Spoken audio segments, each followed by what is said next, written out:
നമുക്ക് ശ്രീകൃഷ്ണചരിതത്തിലേക്ക് തന്നെ കടക്കാം. ബ്രാഹ്മണൻ യദുവിനോട് തൻ്റെ 24 ഗുരുക്കന്മാരെ പറ്റി വിസ്തരിച്ച് പറഞ്ഞു കൊടുത്തു. ആദ്യമായി ഭൂമി. പ്രാണികൾ എന്തെല്ലാം ഉപദ്രവങ്ങൾ ചെയ്താലും ഭൂമി ക്ഷമയോടുകൂടി സഹിക്കുന്നു. ഉപദ്രവികളെയും ക്ഷമയോടുകൂടി ചുമക്കുന്നു. എല്ലാം സഹിച്ചുകൊണ്ട് സ്വസ്ഥാനത്തിൽ നിന്നും ലേശവും തെറ്റാതെ ഇരിക്കുന്ന ഭൂമിയുടെ മറ്റൊരു പേരാണ് ക്ഷമ. അതുപോലെ അന്യരിൽ നിന്നും നേരിടുന്ന പീഡകളെല്ലാം തൻ്റെ പ്രാരബ്ധവശാൽ വരുന്നതാണെന്നറിഞ്ഞ് ക്ഷമയോടുകൂടി സഹിച്ചുകൊണ്ട് മനസ്സിനെ ഭഗവത്പാദത്തിൽ ഉറപ്പിച്ച് നിർത്തണം. ഇത് ഞാൻ ഭൂമിയിൽ നിന്ന് പഠിച്ചു. അടുത്തതായി പർവ്വതം. പർവ്വതം നദികളെ ഉത്ഭവിപ്പിക്കുന്നു. വൃക്ഷ ലതാദികളെയും പുറമേയും പല ധാതുക്കളെ ഉള്ളിലും വഹിച്ചുകൊണ്ടിരിക്കുന്നു. ഇവയൊന്നും തനിക്ക് വേണ്ട, എല്ലാം അന്യർക്ക് വേണ്ടി മാത്രമാണ്. അതുപോലെ തൻ്റെ സകല വ്യാപാരങ്ങളും തൻ്റെ അധീനത്തിലുള്ള വസ്തുക്കളും പരോപകാരത്തിനായി ഭവിക്കണമെന്ന് പർവ്വതത്തിൽ നിന്നും പഠിച്ചു. വൃക്ഷം. വൃക്ഷം പരാധീനമാണ്. ആരെങ്കിലും മുറിച്ചിട്ടാൽ വീണ് കിടക്കും. തൻ്റെതായ കായും പൂവും ഇലയും തൊലിയും തടിയുമെല്ലാം പരോപകാരത്തിനായുള്ളവയാണ്. തൻ്റെ ശിഖരങ്ങളെ വെട്ടിമുറിക്കുന്നവനെയും അത് ചുമക്കുന്നു. താൻ വെയിലും മഴയും ഏൽക്കും. തൻ്റെ കീഴിൽ വരുന്നവരെ അത് ഏൽക്കാതെ രക്ഷിക്കും. അതുപോലെ പരന്മാർ ഉപദ്രവം ചെയ്താലും അതെല്ലാം സഹിക്കുകയും തനിക്കുള്ളവയെ കണ്ട് പരോപകാരം ചെയ്യുകയും വേണം എന്ന് വൃക്ഷത്തിൽ നിന്നും പഠിച്ചു. വായു. വായു 2 വിധമുണ്ട്. ശരീരങ്ങളിൽ സ്ഥിതി ചെയ്യുന്ന പ്രാണനും പുറമേയുള്ള വായുവും. ഇന്ദ്രിയ പ്രീതികരങ്ങളായ ആഹാര സാധനങ്ങളൊന്നും പ്രാണനും ആവശ്യമില്ല. ഉച്ഛ്വാസ നിശ്വാസങ്ങൾ സാധിക്കുന്നതിനാവശ്യമായ പരിമിത ആഹാരം കൊണ്ട് പ്രാണൻ തൃപ്തിപ്പെടും. അതുപോലെ ശരീരധാരണത്തിനാവശ്യം മാത്രമായ ശുദ്ധവും മിതവുമായ ആഹാരം കൊണ്ട് തൃപ്തിപ്പെടണം. പുറമേയുള്ളവയായ ശുദ്ധാശുദ്ധ വസ്തുക്കളെല്ലാം ഭേദം കൂടാതെ ഒരുപോലെ പ്രവേശിക്കും.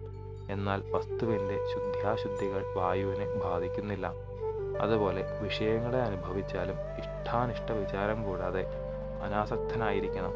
വായു സുഗന്ധത്തിലും ദുർഗന്ധത്തിലും കൂടി കടന്നുപോകും. പക്ഷെ വായുവിന് ഗന്ധസംബന്ധമില്ല. വസ്തുക്കളോട് ചേരുമ്പോൾ മാത്രം ഉള്ളതുപോലെ തോന്നും. അതുപോലെ ദേഹധർമ്മങ്ങളിൽ വർത്തിച്ചാലും ബന്ധിക്കരുത്. ഈ വസ്തുതകൾ വായുവിൽ നിന്ന് പഠിച്ചു. ആകാശം. ആകാശം എല്ലാ വസ്തുക്കളുടെയും ഉള്ളിലും പുറത്തുമുണ്ട്. എന്നാൽ ഒന്നിനോടെങ്കിലും ചേർച്ചയോ പരിച്ഛിന്നത്വമോ ഇല്ല. അതുപോലെ ഒരേ ആത്മാവ് സർവചരാചരങ്ങളിലും വ്യാപിച്ചിരിക്കുന്നുവെങ്കിലും ഒന്നിനോടും സംബന്ധമില്ല, പരിച്ഛിന്ന ഭാവവുമില്ല. ആകാശത്തിൽ മേഘം സഞ്ചരിക്കുന്നതായി കാണാം. മേഘം ആകാശത്തെ ആശ്രയിച്ചിരിക്കുന്നുവെങ്കിലും ആകാശത്തിന് മേഘസംബന്ധമില്ല.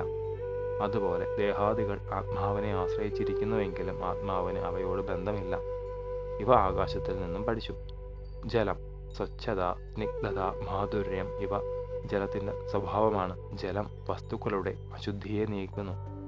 ഗംഗാദി തീർത്ഥങ്ങൾ സേവിക്കുന്നവരുടെ പാപങ്ങൾ പോക്കുന്നു. അതുപോലെ രാഗദ്വേഷരഹിതനും നിർമ്മലനും സർവഭൂത സുഹൃത്തും മധുരഭാഷയും ആശ്രിതർക്ക് സതുപദേശം നൽകുന്നതുമായിരിക്കണം.